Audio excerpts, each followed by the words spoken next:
Hello guys, real ആർട്ടിസ്റ്റിന്റെ പുതിയ വീഡിയോയിലേക്ക് എല്ലാവർക്കും സ്വാഗതം. അപ്പോൾ ഇന്ന് നമ്മൾ നോക്കാൻ പോകുന്നത് എയർ ഡ്രൈ ക്ലേ എങ്ങനെയാണ് വീട്ടിൽ തന്നെ ഈസി ആയിട്ട് തയ്യാറാക്കുക എന്നുള്ളതാണ്. അപ്പോൾ ഇത് ഉണ്ടാക്കാൻ വലിയ പണിയൊന്നുമില്ല, വീട്ടിലെ സാധനങ്ങൾ വെച്ചിട്ട് തന്നെയാണ് നമ്മൾ ഉണ്ടാക്കുക. ഇത് ഉണ്ടാക്കി കഴിഞ്ഞിട്ടുണ്ടെന്നുണ്ടെങ്കിൽ നമുക്ക് ഓർണമെന്റ്സ്, അതുപോലെ ഈ മാല, കമ്മല്, പിന്നെ പ്രതിമകളൊക്കെ ഉണ്ടാക്കാൻ ഭയങ്കര എളുപ്പമാണ്. നമ്മളിതൊന്നും പിന്നെ ക്ലേയുടെ ആഭരണങ്ങൾക്കൊക്കെ ഭയങ്കര വിലയാണ്, അതൊന്നും പിന്നെ നമ്മൾ കാശ് കൊടുത്ത് വാങ്ങില്ല കേട്ടോ. അപ്പോൾ ഇത് ഉണ്ടാക്കാൻ വേണ്ടിയിട്ട് വേണ്ടത് ഒരു വക്ക് പൊട്ടിയ പ്ലേറ്റ്, അതുപോലെ ഒഴിവാക്കിയിട്ടുള്ള ഒരു ഫ്രൈ പാൻ.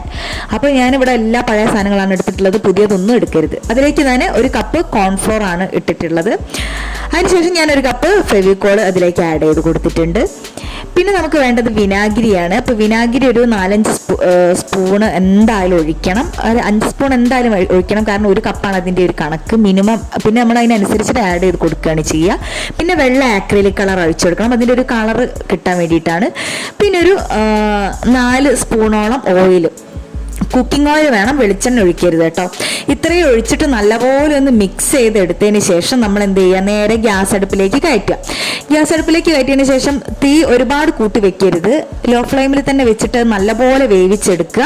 വേവിച്ചെടുക്കുക വെച്ചാൽ നമ്മൾ അലുവയൊക്കെ ഉണ്ടാക്കുന്ന പോലെ ഇത് അവസാനം വിട്ട് വരും, പാത്രത്തിൽ നിന്ന് വിട്ട് എല്ലാം കൂടെ ഒരു ഒറ്റ ഉണ്ടയായിട്ട് കിട്ടും. നമ്മളെ കയ്യിൽ ഇങ്ങനെ ഒട്ടിപ്പിടിക്കാത്തൊരു പരുവത്തിൽ കിട്ടും. അപ്പം ആ പരുവാകുമ്പോഴത്തേക്ക് നമ്മൾ എന്ത് ചെയ്യുക, ഈ പാനിൽ നിന്ന് ഇത് എടുത്തിട്ട് നമ്മൾ ആദ്യം വെച്ചിട്ടുള്ള പൊട്ടിയ പാത്രത്തിലേക്ക് ഇടുക. അപ്പോൾ നിങ്ങളുടെ കയ്യിൽ പൊട്ടാത്ത പാത്രൻ്റെ എടുത്തോട്ടോ, ഒഴിവാക്കിയ പാത്രമായിരിക്കണം. അപ്പോൾ എന്നിട്ട് ഞാൻ അതിലേക്ക് ചൂടോട് കൂടി തന്നെ നമ്മൾ എന്ത് ചെയ്യുക, നന്നായിട്ട് കുഴച്ചെടുക്കുക. അപ്പം ഞാൻ എൻ്റെ ഫ്രൈ പാനിൻ്റെ ആ കോട്ടിങ് ഇളകിപ്പോയതുകൊണ്ട് ഇതിനകത്ത് കുറേ കറുത്ത പൊടികളുണ്ട്. അപ്പോൾ ആ അബദ്ധം നിങ്ങൾ കാണിക്കരുത് കേട്ടോ. എന്നിട്ട് നല്ലപോലെ കുഴച്ചെടുക്കുക എന്ന് പറയുമ്പോൾ അത്ര എളുപ്പമുള്ള കാര്യമൊന്നുമല്ല. നമ്മൾ പത്തിരിക്കൊക്കെ കുഴയ്ക്കുമ്പോൾ അതിൻ്റെ ഒരു കുറച്ചുകൂടി ഒരു എഫേർട്ട് എടുത്തിട്ട് കുഴയ്ക്കുക. എന്നിട്ട് കുറേ കുഴച്ച് കഴിഞ്ഞിട്ട് നമ്മളിങ്ങനെ വലിച്ച് പൊട്ടിച്ച് നോക്കുന്ന സമയത്ത് ഇങ്ങനെ നൂൽപ്പരുവായി കിട്ടണം. ഇതിപ്പോൾ നൂൽപ്പരുവായിട്ടില്ല. പിന്നെ നൂൽപ്പരുവാവോളം ഞാനിത് കുഴച്ചതിന് ശേഷം നല്ലൊരു പ്ലാസ്റ്റിക് കവറിലാക്കി എയർ ടൈറ്റ് ആയിട്ടുള്ള ഒരു കുപ്പിയിലാക്കി അവിടെ എടുത്ത് വെക്കാം.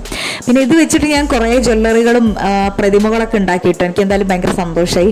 ഒരുപാട് ചിലവൊന്നും ഉണ്ടായില്ലല്ലോ, ഇതിന് വാങ്ങിക്കുകയാണെങ്കിൽ ഒരുപാട് കാശാവും.